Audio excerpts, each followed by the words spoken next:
Hello bros, I'm Uncle Effect Zero, Bro for Production. Next part of Sakura Force Girls 3. I do think this actually is the last episode I will make. I'm not totally sure yet. I'm a little bit contemplating. Depends on level. Eri leans in and with a small smile makes so to brush a few of the tears away from beneath Imala's eyes. What you did was wicked, that is true enough, but I believe you when you say that you did it all for my sake. You caused much suffering, but it is through you mansions I met Coco, Jaja, and Arjana. They are dear friends to me, and I would be unhappy if I had not met them. When I consider that, I cannot bring myself to despise you. Your Highness. Imola sniffles, fresh tears still trickling down her cheeks. Do you forgive me? It's not my place to forgive you. I'm not the one who you've wronged. You ought to seek forgiveness instead, for those whose village you destroyed. I will say this, however, I do not hate you. Given your action, I can hardly let you remain my priestess. Of course. Imola smiles bitterly. Such an exalted title would be wasted on one as wretched as I. But I do not wish to drum you from this village either. You will always have a home with me, Imola, by my side. Now dry your eyes. Eri brushes a few stray tears from Imola's cheeks. You look far lovelier than when you smile. Eri, oh my beloved Eri. Imola hiccups, her damp cheeks still stained with silver tear tracks. Then with a soft sigh, she throws herself into Eri's arms. There, don't worry. Eri holds Imola close, running her fingers through her pink tresses. I got you, and I'm not going to let go of you in a hurry. Somebody needs to keep a close eye on you, so you do not get yourself embroiled in further wickedness. I won't. I promise you that, Your Highness. I swear it upon my life. Let us hope that your promise holds true. If it would aggravate me greatly if you were to go back on your word, after all. Smiling, Eri presses a feathered light kiss upon Imola's forehead. I too am very fond of you.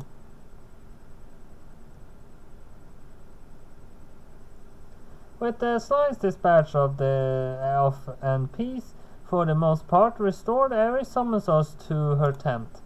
There she surveys us reclining upon a pile of midnight blue cushions. Her expression is unusually serious, and the crown which sits heavy upon her auburn curls lends her a good deal of gravitas. I almost feel like I should bow before her as I did during our first meeting. Goodness me, this quite is a difficult situation. Very heavy of a heavy sigh. I really must apologize for the commotion my village has wrought. I had no idea it was Imola who was behind these slime attacks. If I only had been more perceptive, then I would have ordered Imola to put a halt to her ill-founded scheming. I wish I would have been of more use, but alas, I was utterly blind to her plans. I failed to see what was happening before my own eyes, and it cost people dearly. Villages were destroyed and families were torn asunder. Eri winches. How can I atone for that? It's alright, Eri. It wasn't your fault. You didn't order Imola to do this. She did so of her own volition. You've done nothing to feel guilty about. But I am Imola's superior. It's my job to keep an eye upon my own subjects and to discipline them accordingly. That was a gross erring on my part. I must take some portion of the blame. It was for my sake, after all, that Imola set the slimes upon people. Your village was destroyed in my name. I cannot help but feel ashamed, and I am so sorry. Eri bows her head deeply before us. Her auburn curls fall over her shoulders, and the diadem placed upon her head winks. This pose is practically reminds me with a jolt who Eri is. For her Eurocentric, she is still a young girl, not so far apart from me in age. I can't even begin to imagine the weight of the responsibility which rests upon her slender shoulders. It's a surprise she ever gets any sleep at night, given all she had to worry about. Eri, my heart swells with sympathy for her like an overfull river in the threatens to burst its banks. It's all right. It really isn't your fault. I'm not mad at you. You aren't? Not at all. But now that you know the truth, should by all right despise me, it is because of I that your village was ruined. Indirectly, perhaps, but you didn't order it yourself. You had no idea what Imola was doing. You're innocent. But so many homes were destroyed. They were, yes, but my people are resilient. We rebuild them. And what of the lives lost? As far as I know, nobody died. The slimes weren't strong, they were just overwhelming. Some of us left the village, but we were alright, as you can see. I'm perfectly fine. There was no harm done, really. I don't know how you can say that when you were a victim in Mola's plot. Maybe I was, but I don't like to think of myself in such terms. If it weren't for Mola, I never would have left my village. I wouldn't have become friends with you, Eri, and I wouldn't have met Mika. I'm not unhappy with the way things turned out. If anything, I should be thanking Mola. It's because of her interference that I met the woman I love. Oh, you.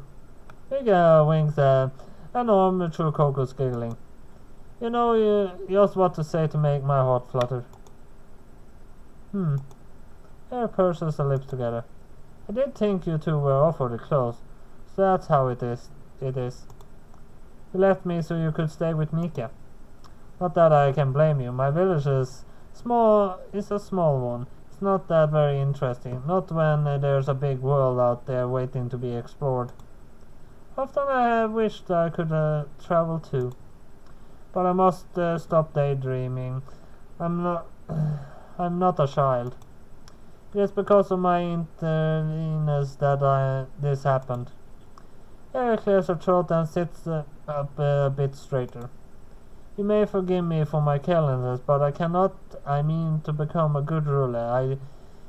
That I must keep my own subjects in line. I will take this as an opportunity to learn from my mistake, and I shall not repeat it.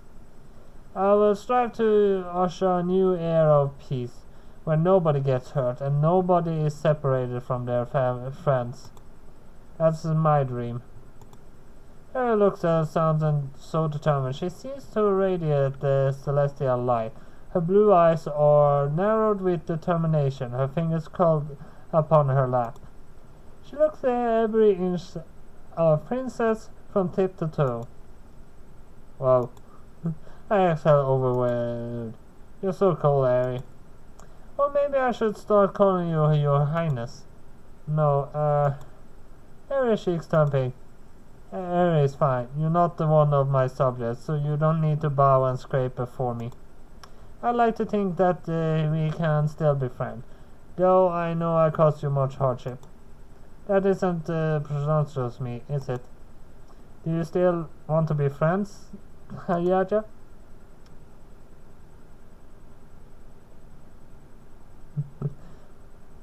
Of course, we're best friends. Well, of course I do. We're best friends. Same here. I'm so glad to see you alright, Harry. I missed you.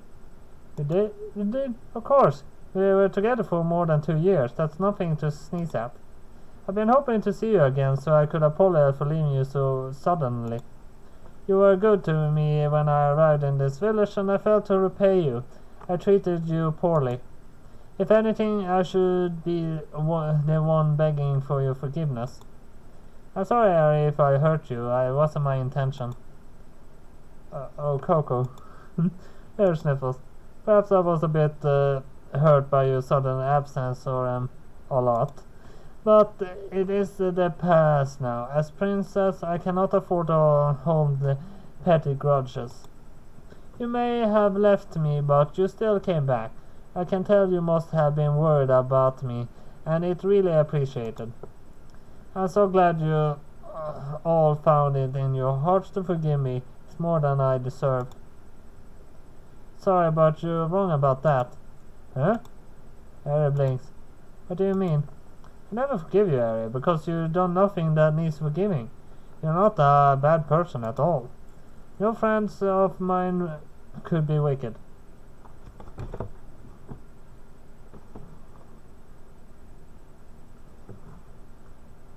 Strange. I occur. I think you're a good person. Harry.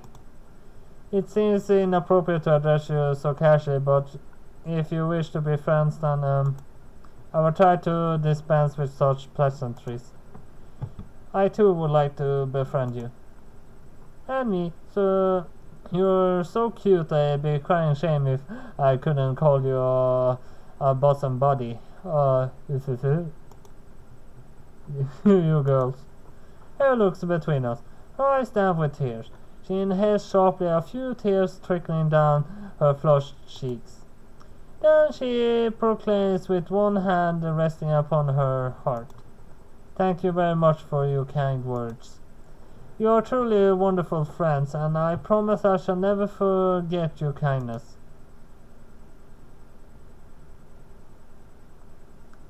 With the slimes defeated, the next task to attend to is the repairing of Ares' village.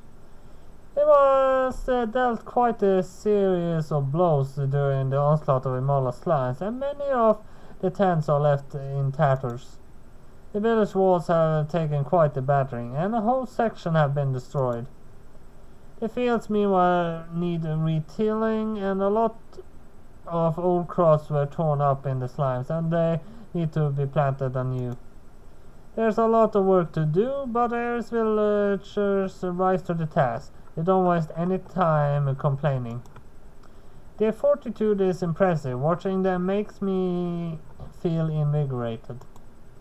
I want to help out too, and so I do.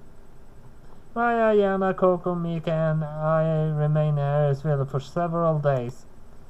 The five of us help where we can, mending tents and fetching wood from the forest to repair the walls. Well, I say the five of us help, but that's not quite true.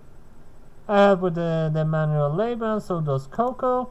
Ayana isn't cut out for the physical exertion, but she's busy herself tending to the wounds of her scars who were injured during the skirmish. Maya pitches in brewing potions and tonics that can ease pain and soothe fevered foreheads. As for Mika, however, well, the less said about her the better. She seems more intrigued in trying to barter wares with the villagers than actually aiding them. A woman in such an opportunist. The only thing she seems to care about is lining her pockets. Whenever she is obliged to work, she mysteriously vanishes. I have to wonder what Coco sees in her. But I suppose Mika isn't all bad. She might be lazy and almost criminally so, but it's clear as day that she cares about Coco. Coco is steadfast and level, while his Mika is flightly and carefree. They balance each other out.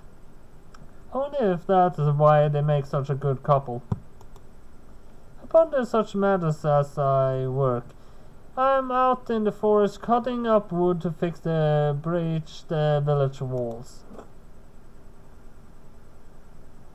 I grip the axe tight in my hand and a silvery blade blunted from work. My brow is damp with sweat and a few stray salty droplets trickle down my forehead. It's a day hot enough to be unforgiving. Not even the leaves overhead can shield me from the worst of the sun rays. The crown on my head and the nape on my neck feel like they're melting. Chopping firewood is tedious work under any circumstance, but it's even more grueling now. I would call this fun, but it's necessary. All the herbaria and her villagers as much as possible. I'm trying to be optimistic, but jeez, I feel like I've been chopping wood for hours.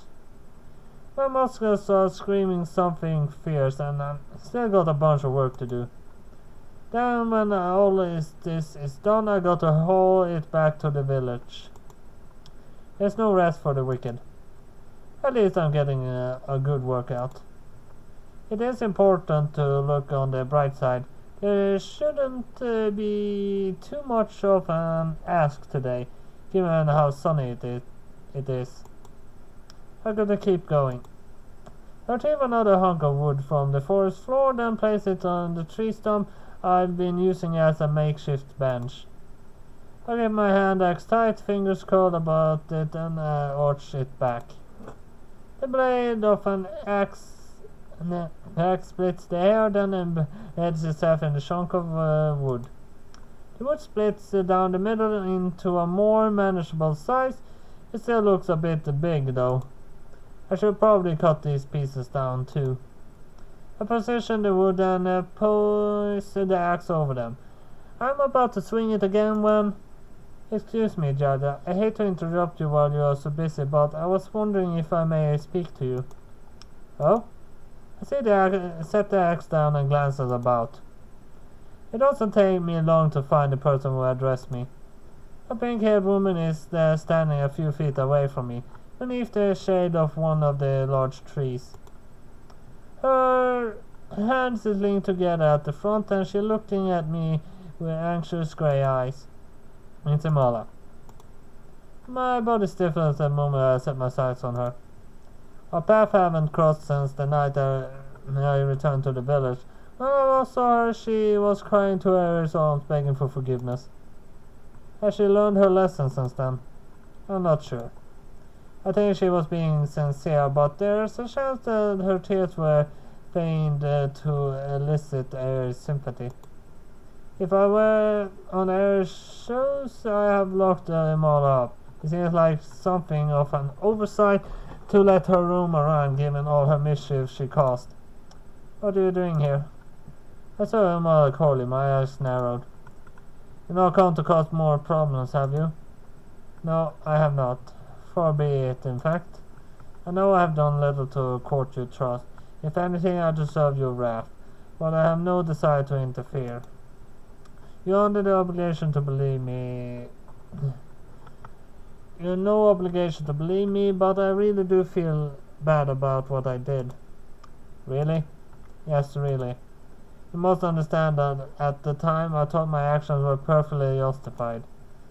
I commanded my shrines to attack villagers, but I ensured that they did not injure anybody. I only had them damage buildings and crops. I knew I was causing harm, but I did not think it was so very serious. And even if I had been able to admit as such, I excused myself with claims I was acting for Ares' sake. I thought it my duty as her chief priestess to alleviate my princess' loneliness. But now I realize when went about it in quite the wrong way. I did a good many awful things, but I was too blinded to see it. I was a fool. I'm not sure if fool is the word I use myself. I think sociopath would be vastly more accurate descriptor. But I guess it's better late than never. I'm glad you realized the error of your ways. Aren't you saying that, are you an exonert yourself? Of course not. It was easy for me to ignore the destructive my slants wrought, for it did not attack a village so close to my own. I did not see the carnage they created with my own eyes. After having seen them attack my own village, however, I have now come to understand the grave error I made. I do not wish to hurt my princess any longer, nor any of her people, nor you, Yaya. Imala bows her head before me, her eyelashes battered together. I apologize for all I have done, and now I lay myself at your feet to await your judgment. I know I have caused you much grief, and I know this is a big ask, but I hope you can find it in your heart to forgive me. I am prepared to turn my nose up at Imala and her attempt to reconciliation, but her words are so raw they strike a chord with me. I really do think she is telling the truth.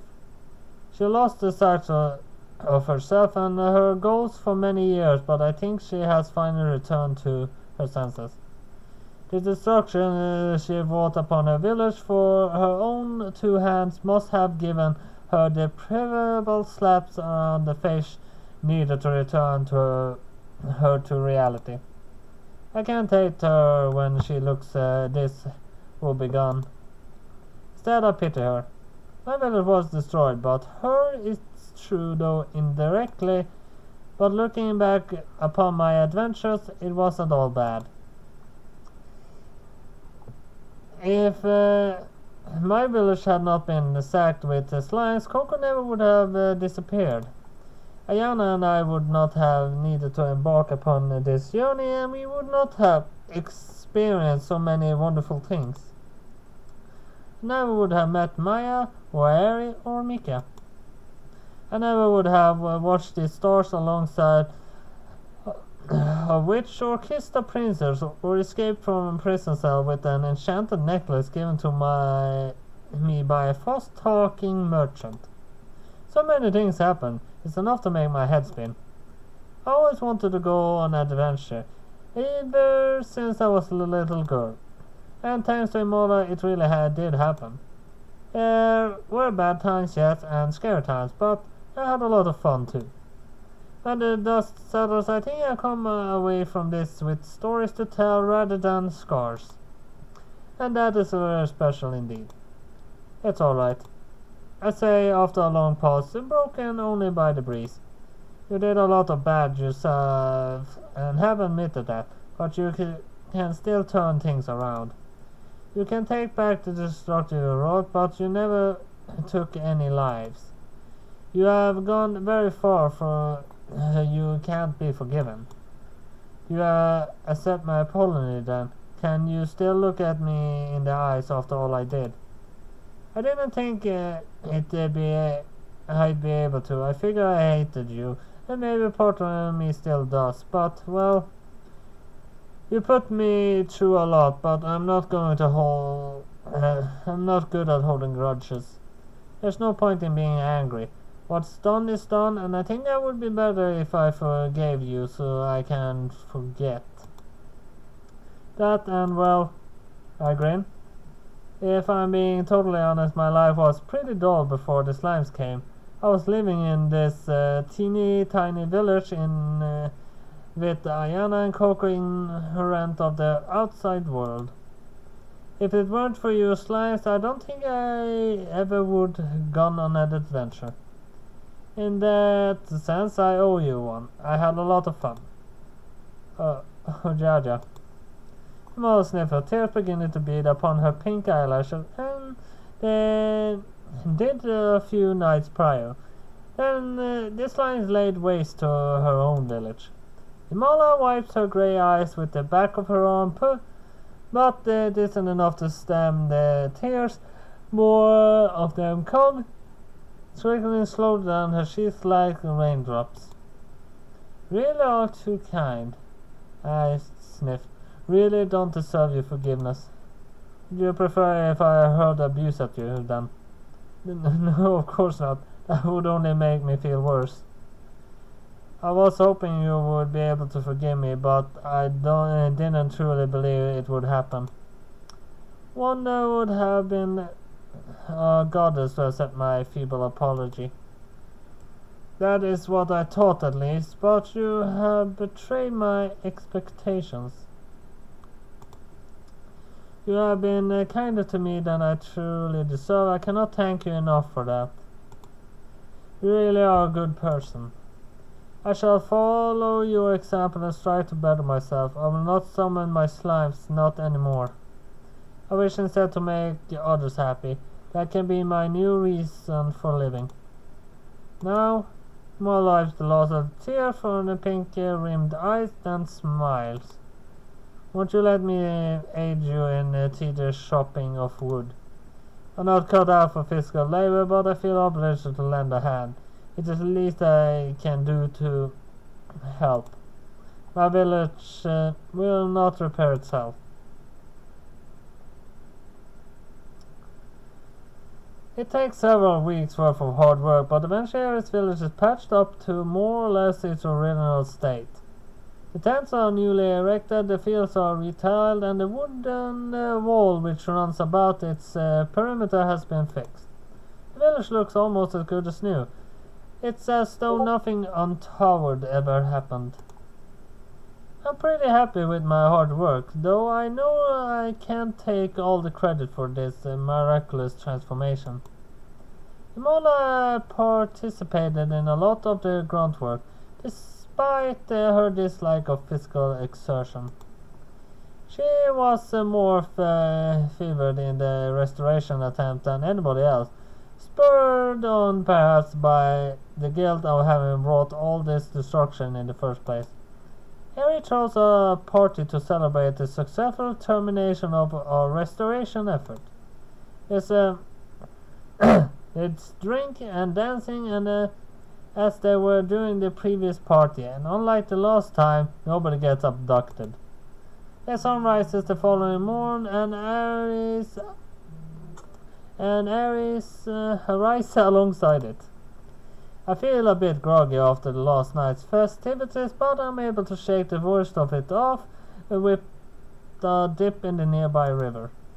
I dress and secure my hair into my plain practical ponytail, then return to the tent area prepared for us.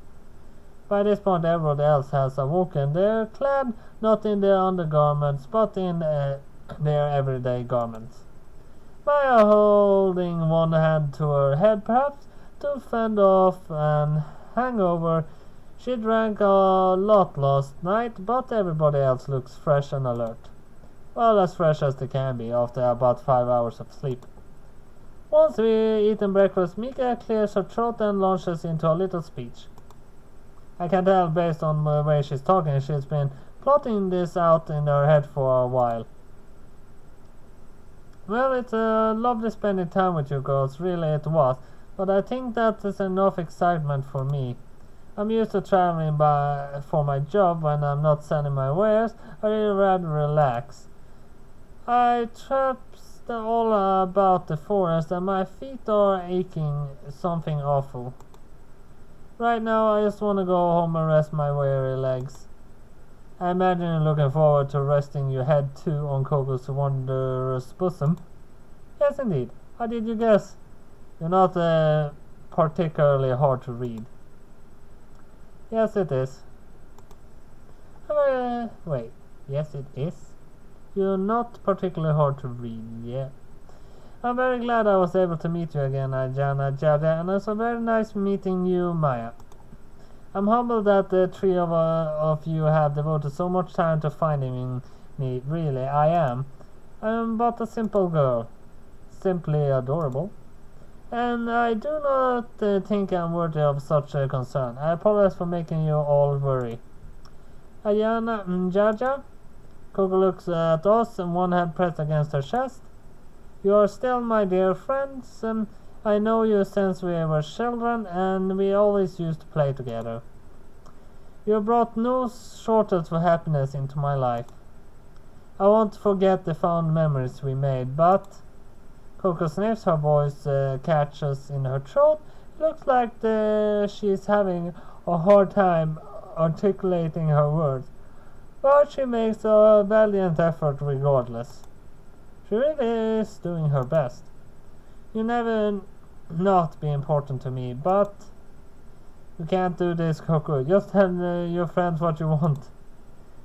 They won't judge you for it, not when they endured so much to find you again.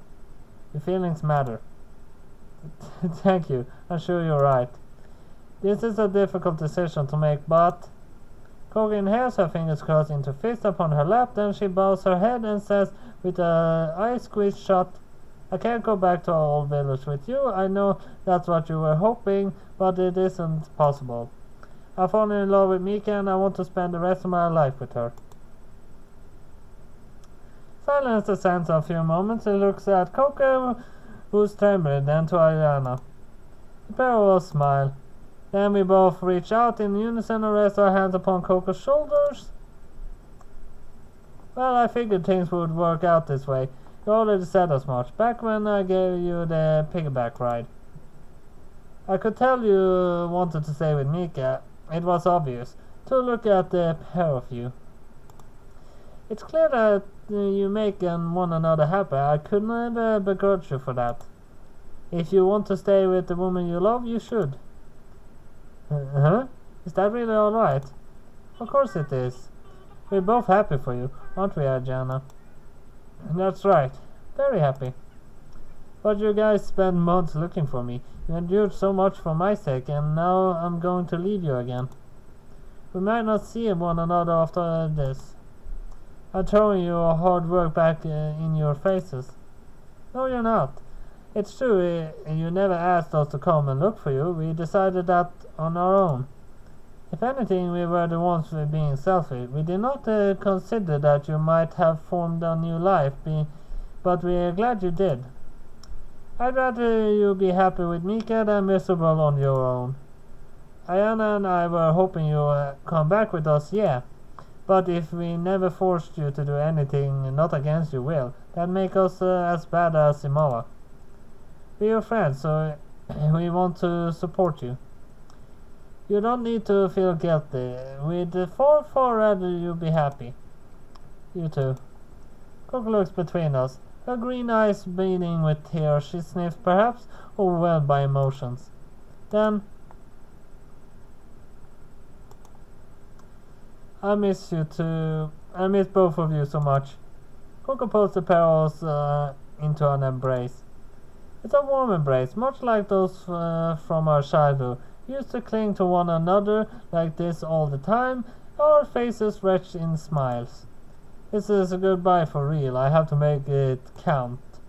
It's sad enough to make my heart ache, but it makes me smile too, to know that I'm leaving Coco in good hands. She and Mika will be happy together, of that I'm positive.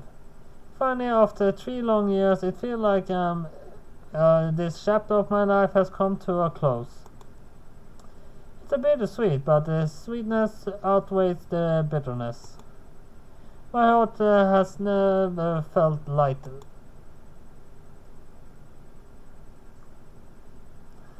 With Ares village repaired, Ayana and I decide to return home.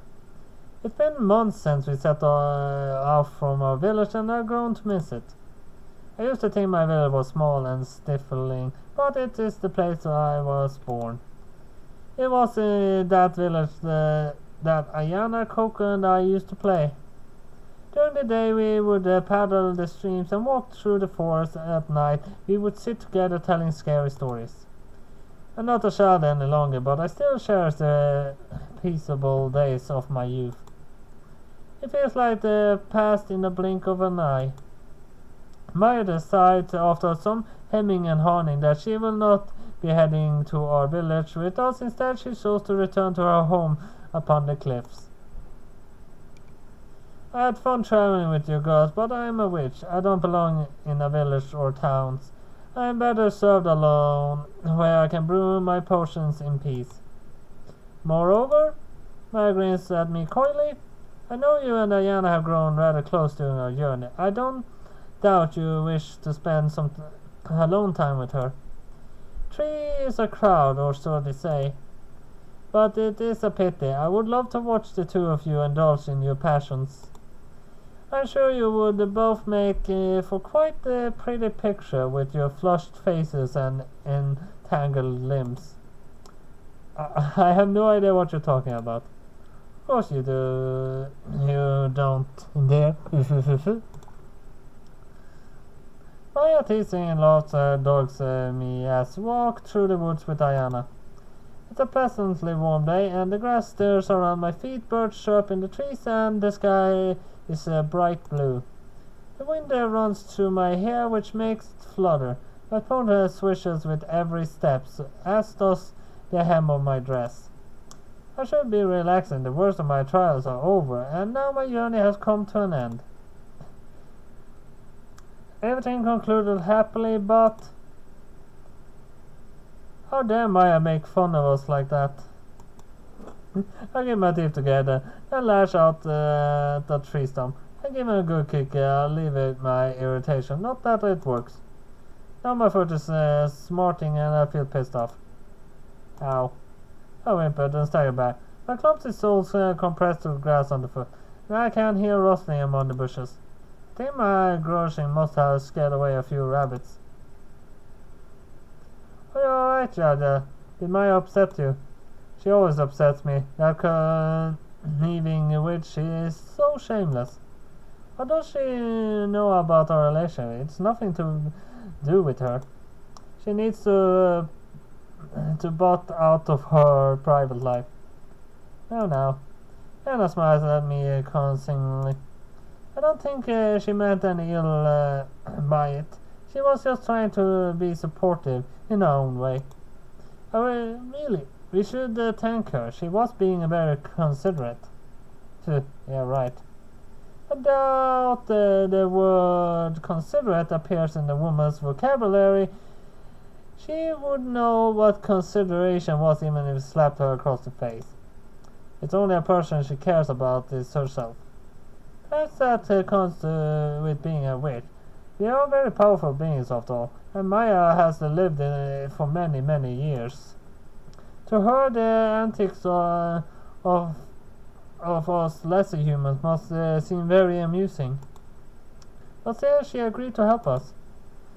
We would not have been able to locate Coco were it not for her. I never would have learned how to control my own powers. We owe her a lot, I guess. I relent after a pause. I still don't like her though. I trust my gut instincts, and that woman unnerved me from the get-go.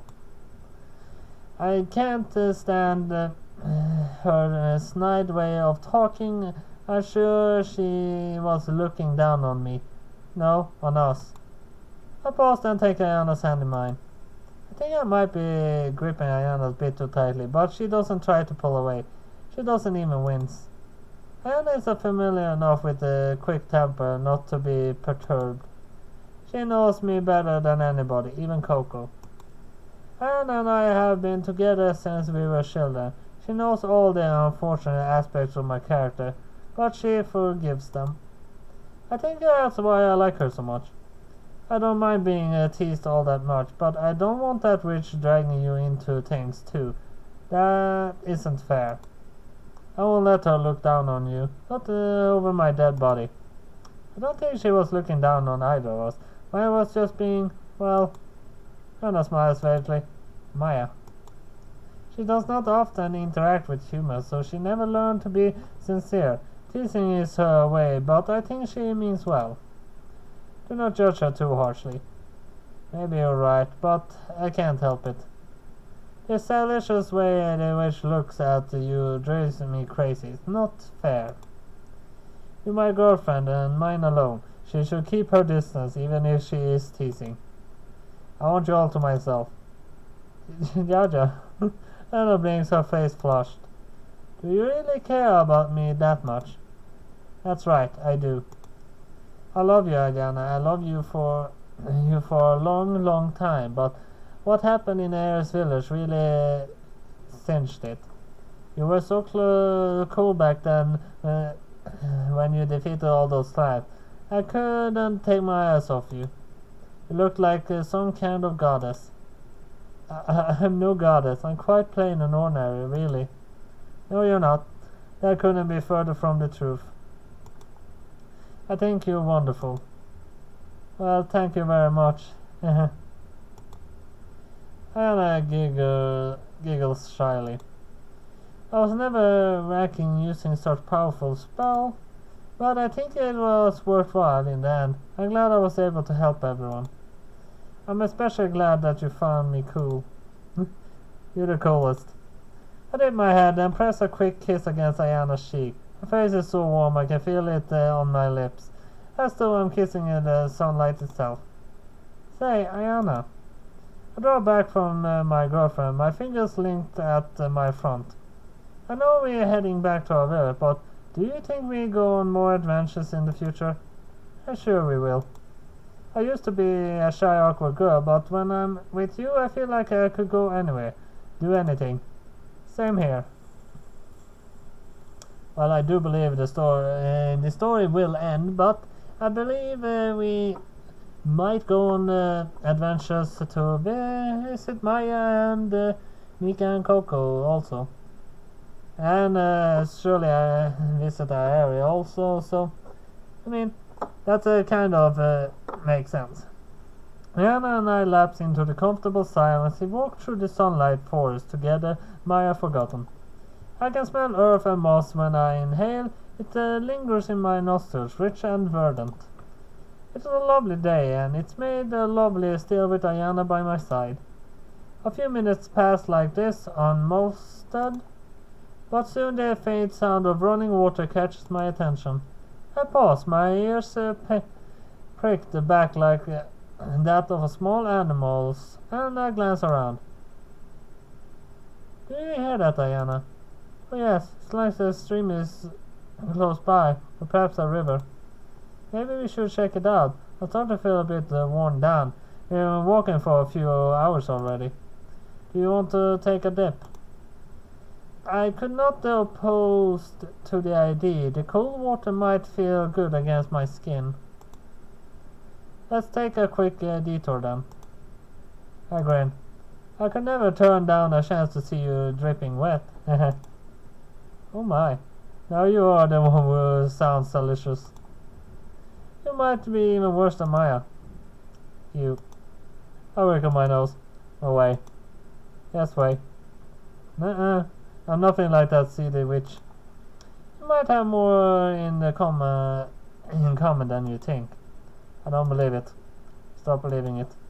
And then I pick up playfully as we navigate the woods. I nudge Ayana with my elbow, which prompts her to nudge me in turn. Our eyes meet. Then after a pause,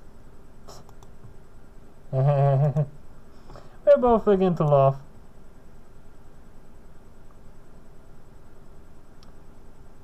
How did things come to that? Well, I'm gonna read to the very end. Oh, this is so cool. I never knew anything like this existed, did you, Ayana? I can't say I did. It's certainly a surprise. Ayana and I are standing in a lake, if that can be called that, which swirls with water thicker and darker than is the norm.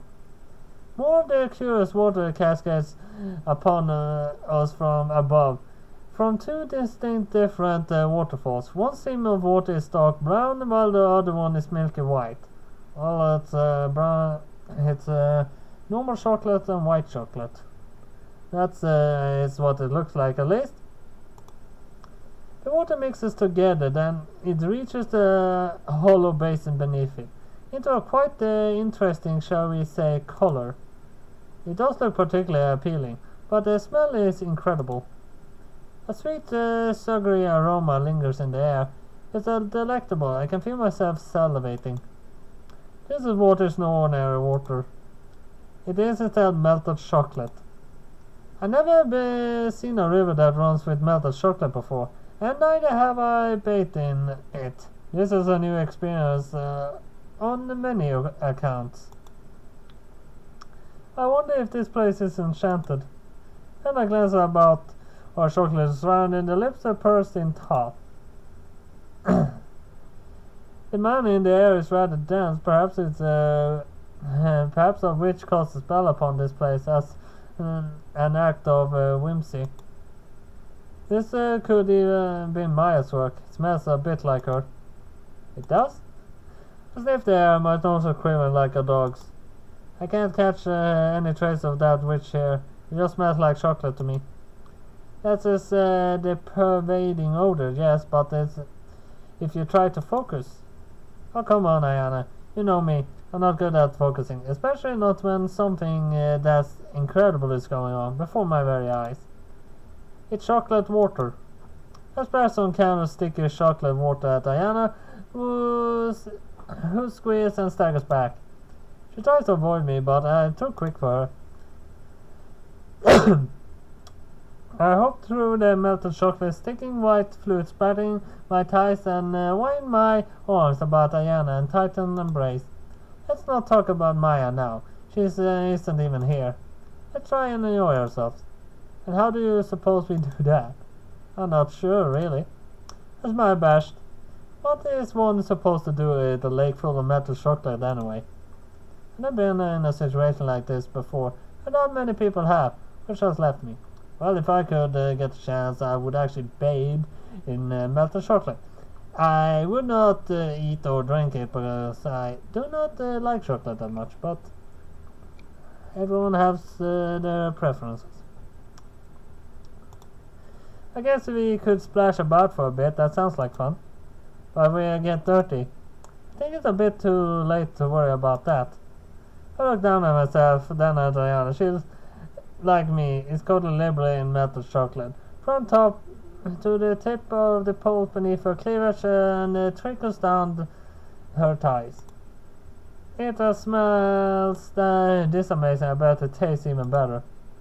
Now that's an idea. Why don't we play for a bit? Then when we get tired we can rest at the riverbank and it can lick all the chocolate from our naked bodies. I think it'd be a good bounding exercise. Yaja. Anna stares at me, shamefaced, her eyes are comically wide, and her face is flushed. That's so lewd. And? Again? We're a couple, aren't we? It shouldn't be any issue if we're a little lewd from time to time. In fact, I say it's pretty normal. Maybe so, but that is if somebody... What if somebody were to see us? They won't. We're the only people here. It should be fine, unless I squeeze Ayana, my arms loop beneath her cleavage and bring my face to within inches of her own. Are you saying you don't want me to lick melted chocolate off you? I think that sounds very messy, but Anna smiles, her cheeks pale pink. Might be fun. The chocolate river really is incredible. It would seem a waste to not indulge ourselves in it, now that we have found it. I imagine few people will have seen such things in their lives. Exactly. This is special, so we got to make the most of it. The world is full of mysteries that are just waiting to be discovered, and I want to unearth them all. Let's not stay in our village for too long, alright? We can rest a little while, but at the far rather explore what the world has to offer. When we are together, I feel like I can do absolutely anything. Only the sky is the limit. Oh, Jaja. Anna brings a blush settled upon her cheek, soft and gentle. A few moments pass, broken by the bubbling of the thick chocolate water as it ripples above our cowls.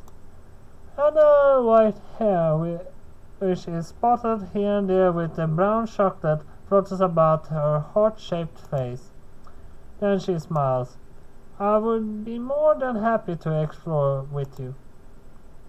Let us go out into the world and see what it has to offer. Her fingers find mine, our hands linked. She looks into my eyes and says, together.